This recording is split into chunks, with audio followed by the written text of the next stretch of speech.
बिस्मिल्लाहिर्रहमानिर्रहीम। अस्सलामुअलैकुम। इल्म की बात चैनल देखने वालों को राव कमर रिजवान नई वीडियो में खुश आमदीद कहता है। दोस्तों, कहते हैं कि मुशरिकीन मक्का ने 2 यहूदी आलिमों के पास अपने आदमी भेजे जो कि मदीना में रहते थे। दोनों कासिद यहूदी आलिमों के पास पहुंचे और उनसे कहा कि हम आपके पास अपना एक मामला लेकर आए हैं। फिर कहने लगे, हम लोगों में एक यतीम लड़का है जो दावा करता है कि वो अल्लाह का रसूल है। ये सुनकर यहूदी आलिम बोले, हमें उसका हुलिया बताओ। कासिद ने नबी करीम सल्लल्लाहु अलैहि वसल्लम का हुलिया बताया तो वो पूछने लगा, कौन लोग हैं जिन्होंने उसकी पैरवी की है? उन्होंने जवाब दिया, कम दर्जे के लोगों ने। अब वो आलिम कहने लगा, तुम जाकर उनसे 3 सवाल करो। अगर उन्होंने उन 3 सवालात के जवाबात दे दिए तो वो अल्लाह के नबी हैं, और अगर जवाब ना दे सके तो समझ लेना वो कोई झूठा शख्स है। पहले उनसे उन नौजवानों के बारे में सवाल करना जो पिछले जमाने में कहीं निकल गए थे, यानी असहाबे कहफ के बारे में पूछना कि उनका क्या वाकया था, इसलिए कि उनका वाकया निहायत अजीबो गरीब है। हमारी पुरानी किताबों के अलावा इस वाकये का जिक्र कहीं नहीं मिलेगा। अगर वो नबी हैं तो अल्लाह की तरफ से खबर पाकर उनके बारे में बता देंगे, वरना नहीं बता सकेंगे। फिर उनसे पूछना कि सिकंदर जुल्कुरनैन कौन था, उसका क्या किस्सा है। फिर उनसे रूह के बारे में पूछना कि वो क्या चीज है। अगर उन्होंने पहले दोनों सवालों के जवाब दे दिए और उनका वाकया बता दिया और तीसरा सवाल यानी रूह के बारे में बता दिया तो तुम लोग समझ लेना कि वो सच्चे नबी हैं। इस सूरत में तुम उनकी पैरवी करना। ये लोग ये 3 सवालात लेकर वापस मक्का आए और कुरैश से कहा, हम ऐसी चीज लेकर आए हैं कि इससे हमारे और मोहम्मद के दरमियान फैसला हो जाएगा। इसके बाद उन्होंने सबको तफसील सुनाई। अब ये मुशरिकीन हजूर नबी करीम सल्लल्लाहु अलैहि वसल्लम के पास आए। उन्होंने आपसे कहा, ए मोहम्मद, अगर आप अल्लाह के सच्चे रसूल हैं तो हमारे 3 सवालात के जवाबात दें। हमारा पहला सवाल ये है कि असहाबे कहफ कौन थे, दूसरा सवाल है कि जुल्कुरनैन कौन थे, और तीसरा सवाल है कि रूह क्या चीज है। आपने उनके सवालात सुनकर फरमाया, मैं इन सवालात के जवाबात तुम्हें कल दूंगा। नबी करीम सल्लल्लाहु अलैहि वसल्लम ने इस जुमले में इंशाअल्लाह ना फरमाया, यानी ये ना फरमाया कि इंशाअल्लाह मैं तुम्हें कल जवाब दूंगा। कुरैश आपका जवाब सुनकर वापस चले गए।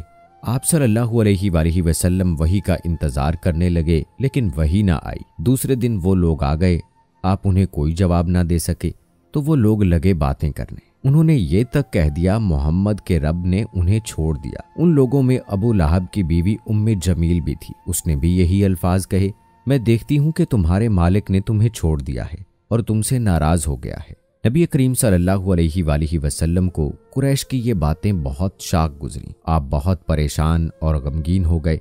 आखिर जिब्राइल अलैहिस्सलाम सूरह कहफ लेकर नाजिल हुए। अल्लाह की तरफ से आपको हिदायत की गई और आप किसी काम की निस्बत यूं ना कहा कीजिए कि इसको कल कर दूंगा, मगर अल्लाह के चाहने वालों को मिला लिया कीजिए, यानी इंशाअल्लाह कहा कीजिए।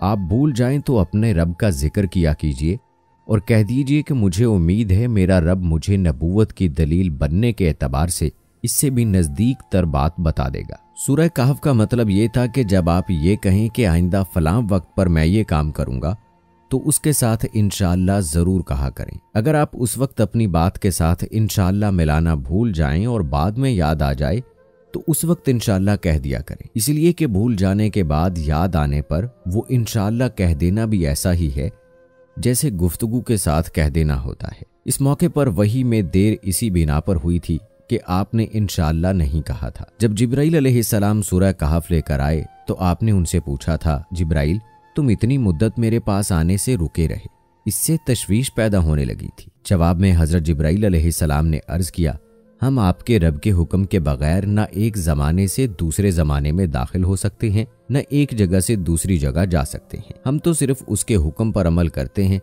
और ये जो कुफार कह रहे हैं कि आपके रब ने आपको छोड़ दिया है, तो आपके रब ने आपको हरगिज नहीं छोड़ा, बल्कि ये सब उसकी हिकमत के मुताबिक हुआ है। फिर हजरत जिब्राइल अलैहिस्सलाम ने आपको असहाबे कहफ के बारे में बताया, जुल्कुरनैन के बारे में बताया और फिर रूह के बारे में वजाहत की। असहाबे कहफ की तफसीर इब्ने कसीर के मुताबिक यूं है, वो चंद नौजवान थे, दीन हक की तरफ माइल हो गए थे और राह हिदायत पर आ गए थे। ये नौजवान परहेजगार थे, अपने रब को माबूद मानते थे, यानी तौहीद के कायल थे, ईमान में रोज बरोज बढ़ रहे थे और ये लोग हजरत ईसा अलैहिस्सलाम के दीन पर थे। लेकिन बाज़ रिवायात से ये भी मालूम होता है कि ये वाक़या हज़रत ईसा अलैहिस्सलाम से पहले का है, इसलिए ये सवाल यहूदियों ने पूछे थे। इसका मतलब ये है कि यहूदियों की किताबों में ये वाक़या मौजूद था। इससे यही साबित होता है कि ये वाक़या हज़रत ईसा अलैहिस्सलाम से पहले का है। कौम ने उनकी मुखालफत की, उन लोगों ने सब्र किया।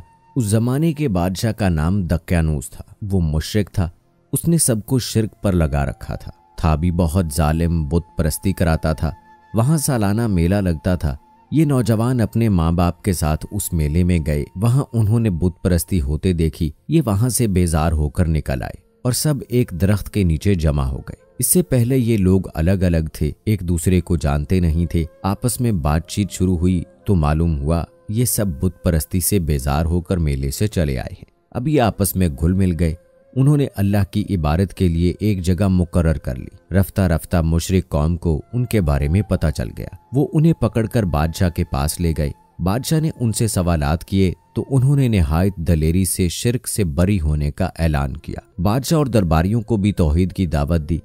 उन्होंने साफ कह दिया, हमारा रब वही है जो आसमान और ज़मीन का खालिक है और ये नामुमकिन है कि हम उसके सिवा किसी और की इबादत करें। उनकी साफ गोई पर बादशाह बिगड़ा। उसने उन्हें डराया, धमकाया और कहा कि अगर ये बाज ना आए तो मैं इन्हें सख्त सजा दूंगा। बादशाह का हुक्म सुनकर उनमें कोई कमजोरी पैदा ना हुई।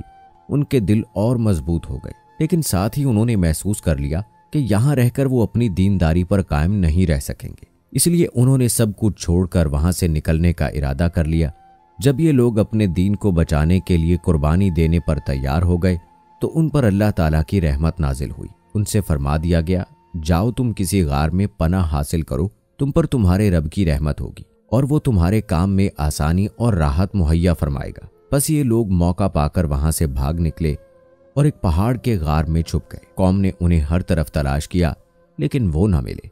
अल्लाह ताला ने उन्हें उनके देखने से आजिज कर दिया। बल्कि इसी किस्म का वाकया हजूर नबी करीम सल्लल्लाहु अलैहि वसल्लम के साथ पेश आया था, जब आपने हजरत अबू बकर सिद्दीक रज़ियल्लाहु ताला अन्हु के साथ गारे सौर में पनाह ले ली थी। लेकिन मुशरिकीन गार के मुंह तक आने के बावजूद आपको नहीं देख सके थे। इस वाक़े में भी चंद रिवायात में तफसील इस तरह से है कि बादशाह के आदमियों ने उनका ताकुब किया था और गार तक पहुंच गए थे, लेकिन गार में वो उन लोगों को नजर नहीं आए थे। कुरान करीम का ऐलान है कि इस गार में सुबह शाम धूप आती जाती थी।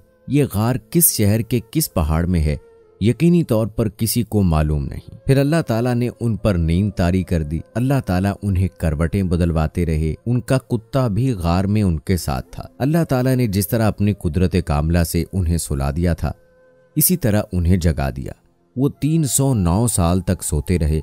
अब 309 साल बाद जागे तो बिल्कुल ऐसे थे जैसे अभी कल ही सोए थे। दोस्तों, इस वाक़े के अलावा अल्लाह ताला ने सूरह कहफ में मुशरिकीन के बाकी सवालों का जवाब भी आप सल्लल्लाहु अलैहि वसल्लम पर वाज़े फरमाया और यही सूरह कहफ का शान नज़ूल है। उम्मीद है दोस्तों कि हमारी आज की ये वीडियो आपको पसंद आई होगी। मिलते हैं अगली वीडियो में, तब तक के लिए मुझे इजाज़त दें। फी अमानिल्लाह।